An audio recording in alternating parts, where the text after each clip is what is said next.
Okay. Okay na? Sige. So, ito yung short gyrus, ito yung insular gyrus, di ba? Okay, di ba?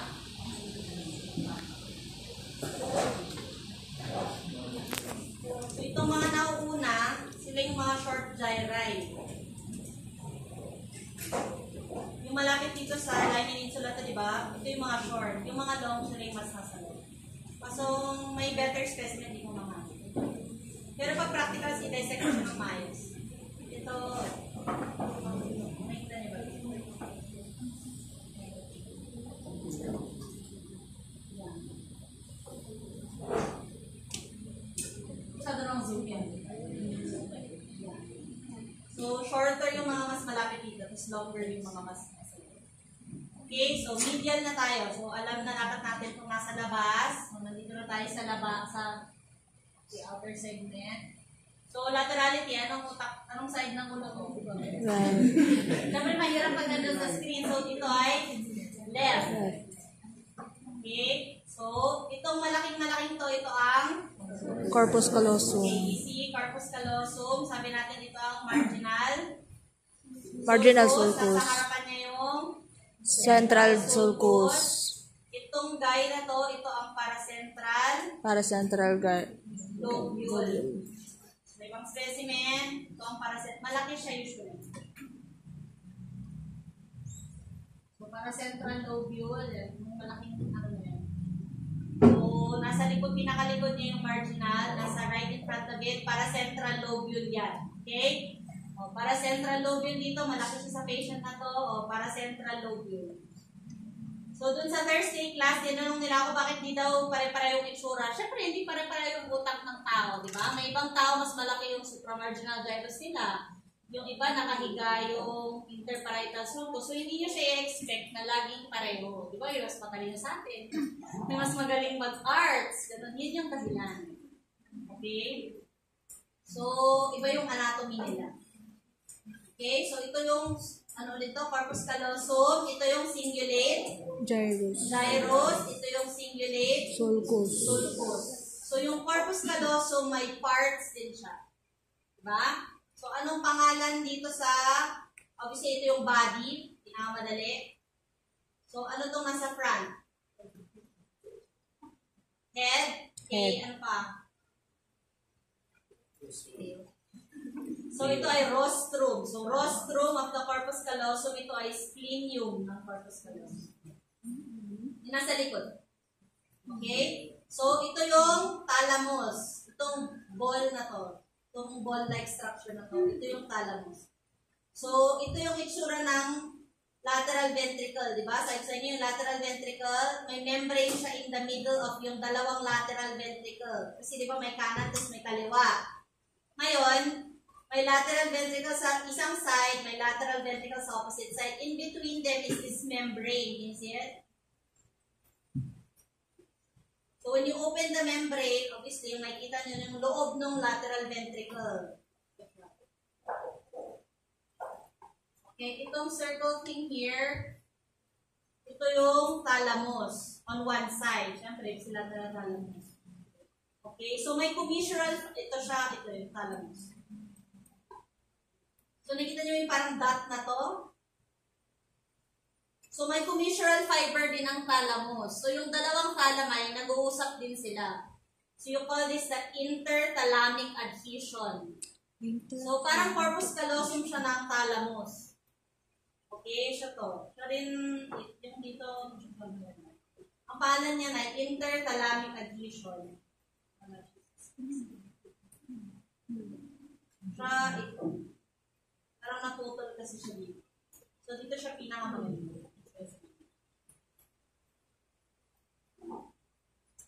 Okay, so ito yung lateral ventricle. Ang CSF, pagkataan sa lateral ventricle, saan pupunta?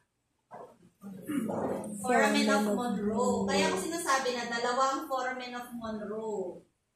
Okay? Ito yung foramen of Monro. Hindi siya nakikita dito, pero dito siya. Papasok siya sa third ventricle. Okay? So from here, itong patient na to, napakalaki ng foramen of Monro niya. Ayan. Yan, yung hole na yan. Yan yung foramen of Monro into the third. Kaya ito third ventricle, yung walls niya ay thalamus. Kaya may interthalamic adhesion.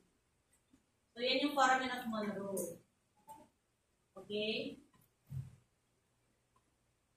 May forks. So right above this, itong structure na to, so siya ito,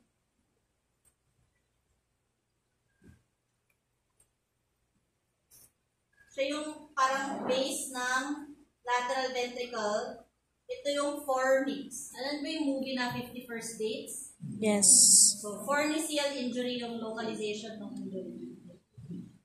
So, yung fornix ito, siya yung involved siya sa memory. Sabi nila, involved siya sa short-term memory. So, parang doon na-localize yung lesion ng patient sa 51st. Yung fornix. This lang. Manipis lang yun. So, ito siya. Part pa to ng fornix. So, yung anterior aspect ng Monro, fornix to. So, may surgery na ginagawa sa neurosurgery. Ang pangalan niya, third ventricle, kailangan na kasi yung bones specimen. Gumagawa kami ng, di ba, yung irregular path ng CSF, ventricle, third ventricle, fourth ventricle, pababa. So, yung ginagawa ng ECV, endoscopic third ventriculostomy, pinapasok na usually yung scope from here, gagawa kami ng hole sa floor ng third ventricle. Parang iba-bypass niya yung fourth ventricle, aqueduct of Sylvius, ganyan. So, laging mataas yung fornicial injury risk sa ganong surgery. Kasi yung walls ng Monro, nakita nyo kanina, part pa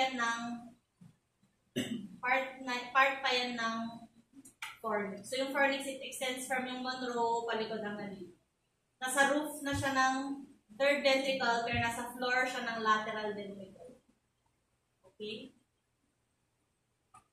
Sige. Tapos, ano pang makikita? So yung pinaka-anterior part na to, hindi siya masyado, actually ito.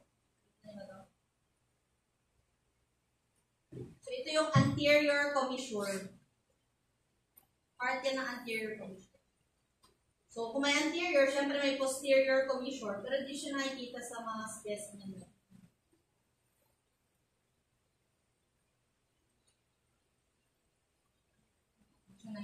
Maghanap tayo ng ibang specimen next. Okay, so yung pangalan ng mga alam niyo na to, Calcarine sulcus, ito yung occipital na center, na vision center. Ito pa rin ay gyrus rectus. Diba? Okay.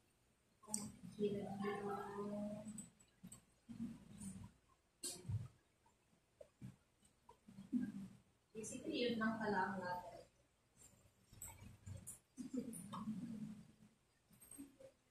Gusto nila na so yung thalamus part siya ng mga deep cerebellar nuclei system. Ibig sabihin, di ba, sabi natin yung brain, yung labas niya, gray matter siya. Pag hiniwan niyo siya, ito yung itsura niya. Diba? So, gray matter siya sa labas, white matter siya sa loob. Kasi myelinated siya, tracts lang siya. So, sa spinal cord, opposite siya. Yung labas ng spinal cord, yun yung white matter, di ba? So, yung inside niya, yun yung gray matter. Pero like the cerebellum, yung cerebellum may 8 na deep cerebellar nuclei. Yes. Diba? Yung lobus, vestigial, yung mga yun, dentate. So, ito, nakikita niyo ba itong mga to? Iba yung color nila.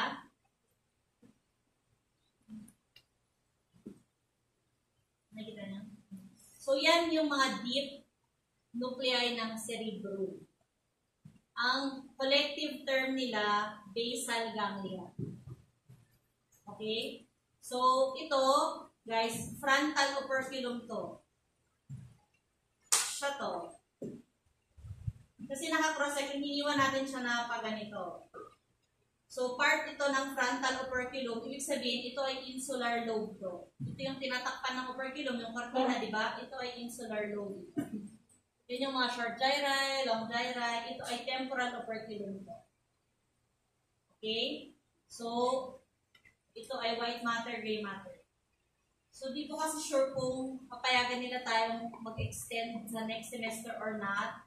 Pero if not, most likely dito lalabas sa midterms unless sasabihin hindi na wala na talaga. So, ipo-confirm ko pero ipapakita ko na. So, ito yung lateral ventricle, di ba? Yung lateral ventricle, ito yung foramen of Monro. This is the same. This foramen Monro is this guy. Siya pa rin si foramen of Monro. So, pag hiniwa siyang pa ganon, ito siya. Foramen of Monro to. So, lateral ventricle, foramen of Monro. Ibig sabihin, itong space na to, kunyari may kalahati pa siya dito, yun ang third ventricle.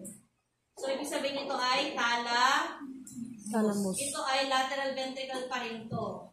Kasi di ba yung lateral ventricle, nag-extend siya from the front going to the back. So, pag hiniwa siyang ganon, may lateral ventricle na nasa harapan. Diba? Sorry, kailangan ng konting imahinasyon. May lateral ventricle na nasa likuran. Okay? Okay, so itong mga to, itong mga part na to, part ito ng corpus callosum.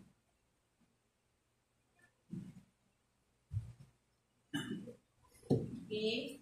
So, ulit, frontal lobe, temporal lobe, sabi natin third ventricle, lateral ventricle, diba? Foramen of Monro, CSF. Wall ng third ventricle ay thalamus. Okay? Thalamus. So, thalamus. Nakikita niyo ba itong super nipis na line? Not much. Na gray matter.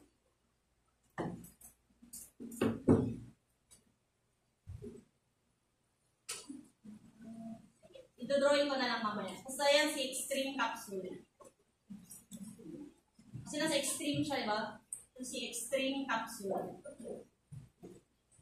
Okay? Itong katabi ng lateral ventricle, ang pangalan ng nucleus na to, putamen. May boss ako dati yung pangalan ng banda nila, putamen. So yan, putamen. Okay, philosophal. Putamen, okay. Kung nag-visit tayo sa neuroanatomy, guys, yan yung putamen. Pwede magmura. Sige, putamen. Putamen yung correct pronunciation niya. Extreme capsule. Insular lobe. Lateral ventricle, foramen of Monro. Itong mga part na to, corpus callosum to.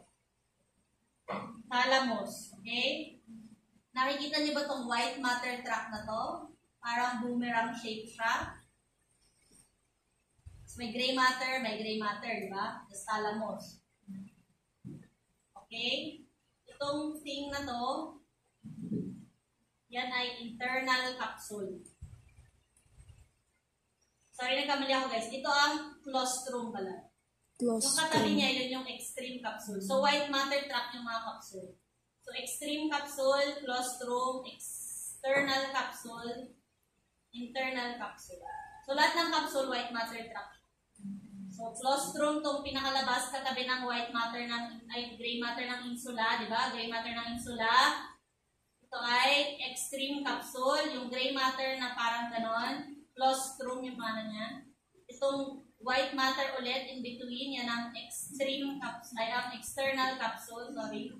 Ito yung components ng basal ganglia. Ito-drawing ko mamaya, makakalito siya. So, itong white matter na isa pang capsule, yan yung internal capsule. So, iba yung fibers na dala ng anterior limb, iba yung fibers na dala ng genu or curve. Genu just means kurba. So, genu, tsaka ng posterior part ng internal capsule. So, meron dyan, na part yun ng kasagutan nyo sa workbooks nyo. Kung alin yung dala ng alin. Okay? Ito, putamen. Okay?